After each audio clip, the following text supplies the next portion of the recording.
அடுத்த செய்தி, இப்போ நம்ம ரெக்கார்டிங் வரப்பே ஒரு செய்தி வந்தது. என்னன்னா, ராஜ்யசபா சீட் அதை காங்கிரஸுக்கு தாவேக்கா தாரை வார்த்திருக்கு அப்படின்னு தான் சொல்லணும்.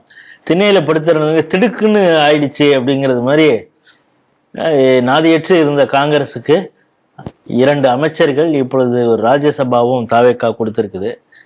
இப்போ 8ஆம் தேதி நடக்கக்கூடிய இண்டி கூட்டணி அந்த இதுக்கு நீங்கள் கலந்துக்கணும் அப்படின்னு சொல்லி விஜய்க்கு ஒரு அழுத்தம் கொடுக்கப்பட்டது. ஏற்கனவே ஒரு டெல்லிக்கு போயிருந்தப்ப பிரதமரை ஒரு 10 நிமிஷம் பார்த்தாரு. அதுக்கப்புறம் அமித்ஷாவை பார்க்க முடியல, நிர்மலா சீதாராமனை மட்டும் பார்த்தாரு. காங்கிரஸ் தலைவர்கள் யாரையுமே சந்திக்கலை, மீடியாவை சந்திக்கலை, வந்துட்டாரு. இப்போ 8ஆம் தேதி அங்கே இண்டி கூட்டணி இருக்குது, அப்போ கிளம்பி வாங்க அப்படின்னு கூப்பிட்டுருக்காங்க. அந்த நேரத்தில் மீன் டைம் ராஜ்யசபா ஒரு சீட்டையும் கூட இவங்களுக்கு கொடுத்துருக்காரு காங்கிரஸுக்கு விஜய். இந்த அரசியல் மாற்றத்தை எப்படி பார்க்குறீங்க? இல்லை, காங்கிரஸுக்கும் எங்களுக்கும் எந்த பிரிவும் இல்லை. நாங்கள் அங்கே போய், நான் டெல்லியில் போய் அங்கே பார்க்கலைங்கிறதுனால எங்களுக்குள்ள பிளவுன்னு நினைத்து விட வேண்டாம் அப்படிங்கிறத ரொம்ப தெளிவாக சொல்லியிருக்கேன். இந்த ராஜ்யசபா சீட்டை அப்படி பார்க்குறேன். 2வது, அவர் பார்க்காததுக்கு காரணம் அப்போதான் DK சிவகுமார் அங்கே சிஎம் அனௌன்ஸ் பண்ணாங்க. இவர் பிரதமருக்கு கொடுத்த கடிதத்தில் மேகதாது பற்றி இருந்தது. அப்போ நீங்கள் DK சிவகுமார்கிட்ட அதை பற்றி பேச முடியாது, அதை ராகுல் காந்திட்டையும் பேச முடியாது. இது இரட்டை நிலைப்பாடுங்கிறது, திமுகவும் இதே இரட்டை நிலைப்பாட்டில் தான் இருந்தது,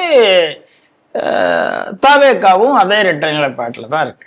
ஆகையினால தாவேக்கா என்பது எப்படி திமுக காங்கிரஸ் ஒன்றுக்கு ஒன்று சம்பந்தம் இல்லாமல் கூட்டணியாக இருந்தார்களோ அப்படி தாவேக்காவும் காங்கிரஸும் சம்பந்தம் இல்லாமல் கூட்டணியில் இருக்கிறார்கள். அப்படின்னா கேட்டால் இப்போ சம்மந்தம் இல்லாத கூட்டணி தானா அப்படின்னா கேட்டால் அப்படியே சொல்லிட முடியாது ஒரே அடியா. ஏன்னா அவங்களுக்கு ஒரு பாலிசி இருந்தது. திமுகவுக்கு குறைந்தபட்சம் மிஷினரி பாலிசி இருந்ததுன்னா திமுகவுக்கு இருந்த விட பல மடங்கு மிஷினரி பாலிசி இந்த கட்சிக்கு இருக்குங்கிறது தான் நம்ம பார்க்கலாம். அப்போ இண்டி கூட்டணி இன்னைக்கு காங்கிரஸ் அழைப்பு விடுத்திருக்கிறது தாவேக்கா, எனக்கு புரிகிறது. அப்ப இந்தி கூட்டணியில கம்யூனிஸ்டுகள் இருக்கிறார்களா இல்லையா? ஏன்னா பினராயி விஜயனை இப்ப அரெஸ்ட் அதாவது ரைடு பண்ணும்போது அவர் முதல் குற்றச்சாட்டு காங்கிரஸ் மேலதான் வச்சாரு, பிஜேபி மேல வைக்கல. அதாவது கம்யூனிஸ்ட் கட்சி தான் பிஜேபியை சொன்னதே தவிர பினராயி நேரடியா குற்றம் சாட்டியது காங்கிரஸ் கட்சியை தான். அதுவும் குறிப்பாக சதீஷன் போய் அமித்ஷாவை பார்த்த உடனே தான் இங்க நடந்தது. அதுக்கு சதீஷனுடைய பதிலும் ரொம்ப சூப்பரா இருந்தது, பிரஸ் மீட்டிங்ல ரொம்ப சூப்பரா இருந்தது.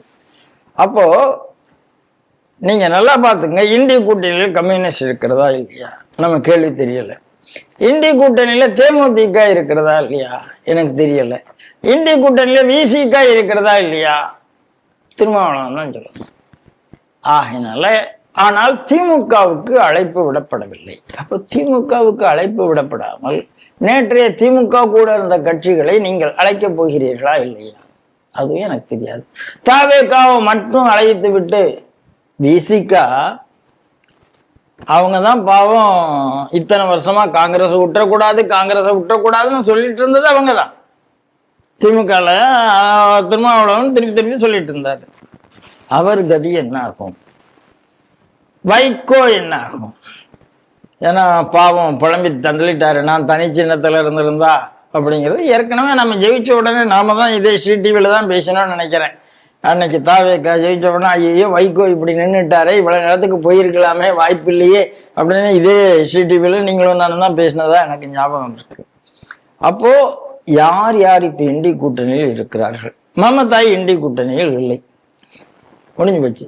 திமுக இண்டி கூட்டணியில் இல்லை, முடிஞ்சு போச்சு. வேற என்ன பெரிய கட்சி இருக்கு எனக்கும் புரியல. இல்ல இண்டி கூட்டணி தான் இருக்கிறதா அதுவும் தெரியல. இந்த மாதிரி இல்லாத ஒரு மாயையில விஜய் தன்னை இழந்து கூடாது அப்படின்னு தான் நாம சொல்ல முடியும். அவர் தான் அதை யோசிக்கணும்.